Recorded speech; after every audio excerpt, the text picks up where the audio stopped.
I caught a segment that Jorge Masvidal had done, and George was asked if he would box Jake Paul, and George said, "No, that's over. That's over. There's no momentum. The spotlight's not on that. That's not a thing anymore." I did not just quote Jorge Masvidal, but that's what he said. I'm getting you the message very accurately. Is he right? Is George right? That was interesting to hear him say that. Jake just lost a fight, but George just lost a fight. It's not as though that would disqualify him, particularly coming from the author of the statement, which was George. Like, he's not going to say a guy that lost his last fight is over with. He did. So that's not what that was. Jake Paul has done everything. Not only has he done it right, he's done it perfect. I can't point to a mistake he's made aside from when Will Fleury skipped the press conference. They should have cut him. Right there, they should have ended the fight and brought in Mike Perry. Aside from that, it's been perfect. Even things that I haven't seen before, things that are going to be experiments, things that I've sat back and questioned, I don't know if he's doing that right. You wait a month, you look back at how it came out and go, Jake had that right. I say that because Jake has chose, since his fight with Fury, to take his oars out of the water. Stay kind of quiet. As a matter of fact, the first thing that I've heard on Jake is when George made this statement, which is why I'm now looking at and thinking about that. Is he right? Let me give you guys a quick example. Did you watch Mike Tyson come back? When Mike Tyson fought Roy Jones, did you watch him come back? They did huge numbers, 1.7 million. Gave all the wrong ideas to the folks that put that on. Like, they thought, okay, we did something right. We must have looked at this number, and you go, no, you gotta look. This was a mess. You just did a beautiful number. Take the good, throw out the bad. Didn't work that way. But Mike never fought again. Mike didn't fight again because we, the 1.7 that bought that, we're not looking to see how old men would do. We weren't looking to see old men box. That's not what sold that. We were looking to see, can he come back? Can he do it? Can he get in shape? Can he make that walk? Can he deal with the nerves? Can he go the rounds? Can he do it? And once we had that answer, we were satisfied. Do you remember Bill Goldberg?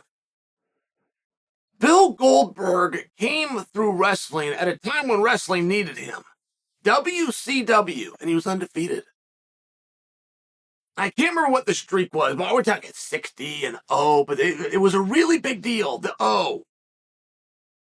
And as soon as Nash stopped the O, things changed.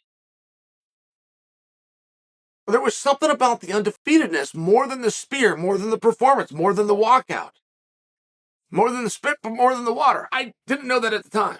I was a young guy. I didn't know that at the time. I didn't realize how important that O was until when it ended and they quit doing it. And I'm just asking you, as it pertains to Jake Paul, is that what this experiment was about? How long can he keep the O?